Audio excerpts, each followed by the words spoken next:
Bonsoir et bienvenue. L'information ce soir est marquée par cette découverte macabre dans l'enceinte du cimetière d'Anzanahar et les réactions qui ont suivi sur la toile. Je suis Charlie devient non à l'homophobie pour beaucoup.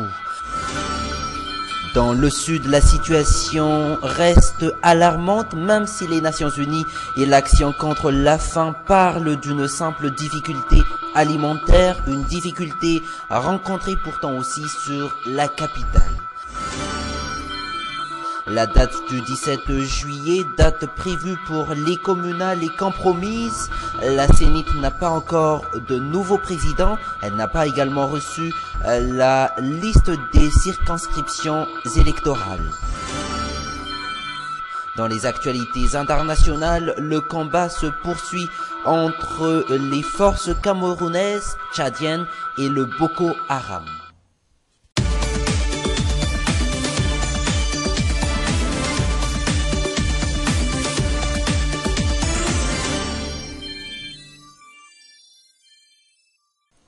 À la une des actualités ce soir, le corps sans vie d'un jeune homme trentenaire retrouvé ce matin dans l'enceinte du cimetière d'Anzanahar, un meurtre atroce selon les premières constatations. La victime a été dévisagée, la peau de son visage a été enlevée. Étaient sur place Aris Ariel et Yves Chanel. Cimetière d'Anzanahar, les badauds accourent. Le corps d'un trentenaire a été retrouvé sans vie. Étant extrêmement choquante, nous avons caché ces images exprès. J'ai tout vu, c'est carrément atroce. Il n'avait plus que ses dents. Étonnamment, son sac et les clés de sa voiture étaient là juste près de son corps. Un père de famille habitant le quartier est le premier à avoir découvert ce corps et a de ce fait prévenu les responsables au niveau du Fungtan.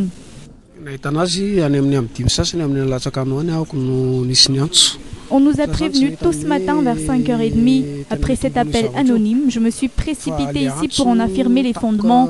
Abasourdi, je me suis rendu compte qu'un corps a bel et bien été là.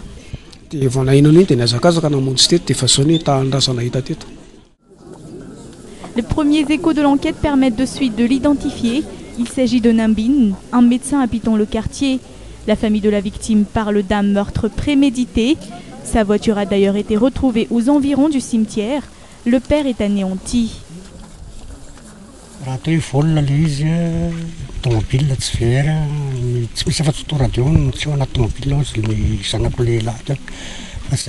De toute évidence, il ne s'agit pas d'un vol. Ses affaires étaient toutes là, ainsi que sa voiture. Je pense plutôt à un règlement de compte vu l'état dans lequel ils l'ont laissé pour mort. Ceux qui ont fait ça ne sont plus des êtres humains, mais des animaux.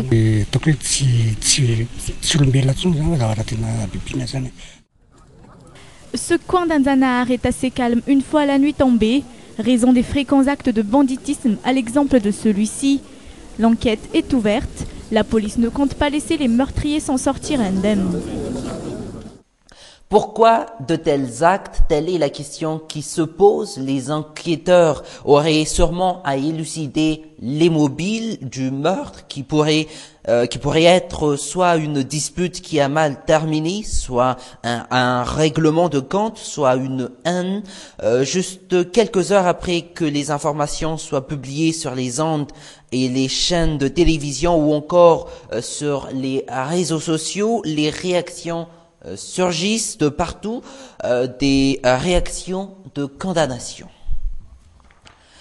Parlons maintenant politique. Ce samedi, les membres de l'association des victimes du 7 février 2009 déposeront une gerbe de fleurs devant la stèle commémorative de cet événement sombre de l'histoire de la Grande Île, un événement considéré par beaucoup comme une plaque tournante de la lutte pour le changement qui nous a menés vers la mise en place de l'actuel régime, un régime qui snob pourtant l'événement en organisant un autre événement dit de journée de solidarité.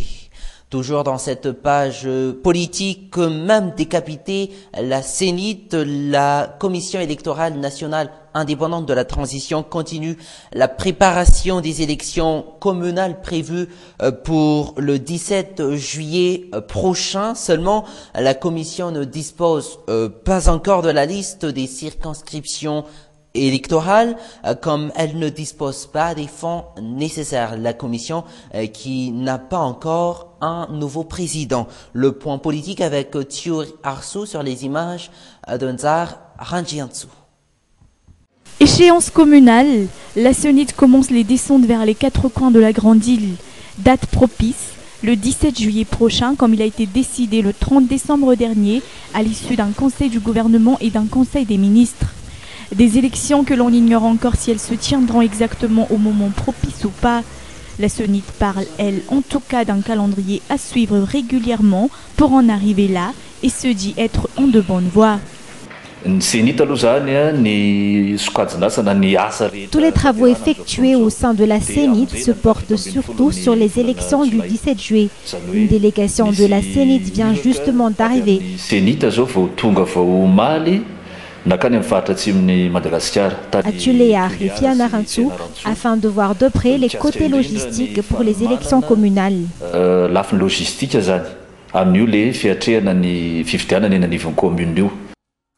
Concernant les ressources financières, elles concernent et l'État et les investisseurs étrangers, comme ce fut le cas aux toutes dernières élections. Des ressources qui ne sont pas encore perçues jusqu'ici. Actuellement, aucune affirmation concrète, seules des promesses ont été faites par toutes les entités entreprenantes telles le PASEM pour la réalisation de l'élection communale. On verra au fil du temps la réalisation promise par ces entités. 17 juillet, oui ou non, les rumeurs laissent entendre un non assez logique, d'autant plus que les moyens financiers adéquats ne sont même pas encore en main, soit la somme de 29 millions de dollars. Et lorsqu'on parle d'élections communales, tous les regards se tournent vers la commune urbaine d'Antananarive qui recherche depuis une personnalité de taille pour la gouverner, comme le font également le HVM, le groupe d'Ambudvoun ou le team. L'actuel président de la délégation spéciale de la commune urbaine d'Antananarive serait-il dans la course? Portera-t-il le maillot bleu du pouvoir, celui du groupe d'Ambudvoun ou celui de l'équipe de l'ancien président de la République, Marc Ravalman? Les questions lui a été posées ce matin et je vous propose de l'écouter. Je n'y pense pas encore pour le moment. C'est loin d'être une priorité pour l'instant. Je m'intéresse plutôt aux sinistrés. Certains me poussent évidemment à se porter candidat, mais comme je le dis toujours et je le réitère encore, chaque chose en son temps. Autre point de vue sur la situation dans l'extrême sud de la Grande Île, celui du chargé du programme humanitaire des Nations Unies et du responsable de l'action contre la faim. Il parle d'une simple difficulté alimentaire et non d'un problème d'insécurité alimentaire. Nanjian Radzansan et Nzar Ranjiantsu. Insuffisance alimentaire dans le Grand Sud. Il ne s'agit pas forcément du kéré ou de la famine, réitère le chargé du programme humanitaire des Nations Unies. En arriver là suscite avant tout des critères dont requièrent les normes internationales quant à la protection alimentaire. Il y a ce qu'on appelle la difficulté alimentaire, la crise alimentaire et enfin la famine. Ce que vit Madagascar actuellement est la crise alimentaire.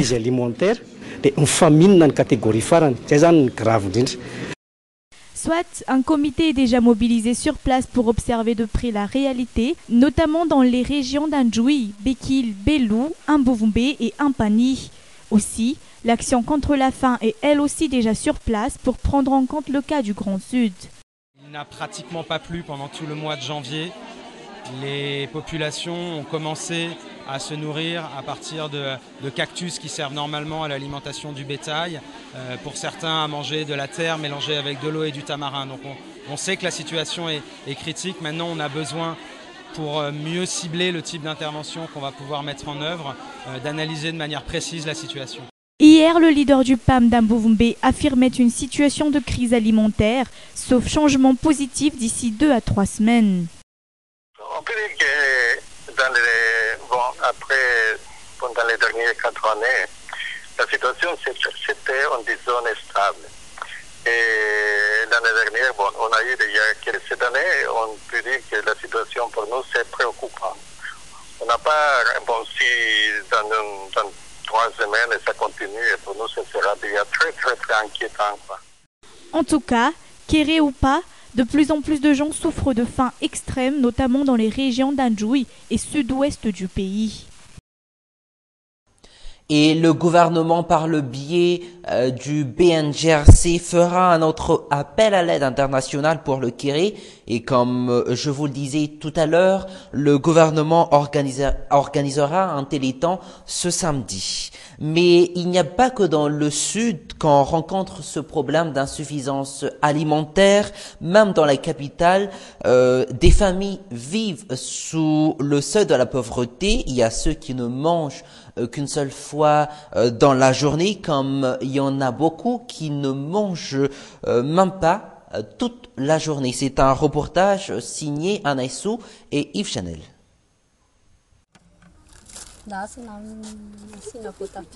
Un mec qui n'en est pas un, Dany et ses 6 enfants durent s'en contenter hier soir. Cette unique pièce constitue son foyer, image de la pauvreté extrême. Les ressources financières ne suffisent pas pour combler les besoins alimentaires de tout un chacun au quotidien.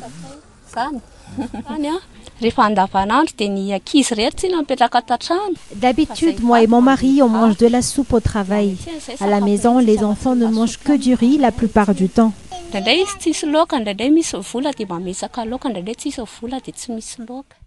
Cette petite famille ne mange très souvent qu'une fois par jour.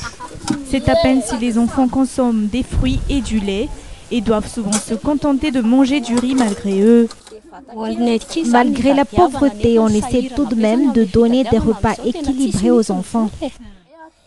Le cas de cette famille n'est pourtant qu'un exemple parmi tant d'autres. Bon nombre de Malgaches vivent également cette insuffisance alimentaire grandissante. Les familles en difficulté remplissent cette salle, des mères et des enfants pour la plupart. La santé et la sécurité alimentaire des enfants sont exclusivement pris en compte.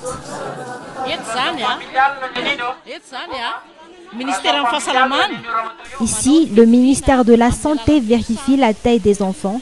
La seconde étape consiste à l'enregistrement des noms des enfants. Ensuite, on leur donne à chacun de la vitamine A.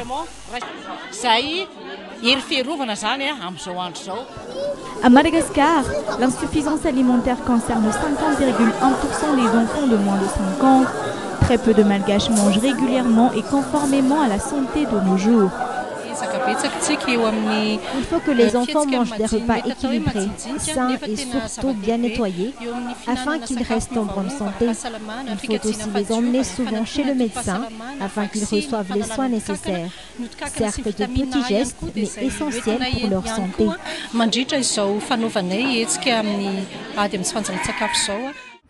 Un individu requiert quotidiennement au moins 2300 kcal d'apport alimentaire. 65% des Malgaches sont loin du compte. Objectif, réduire à 43% ce chiffre avant la fin de cette année 2015. Merci de votre attention. Excellente soirée en compagnie de Viva. Prochain rendez-vous demain à la même heure. Au revoir.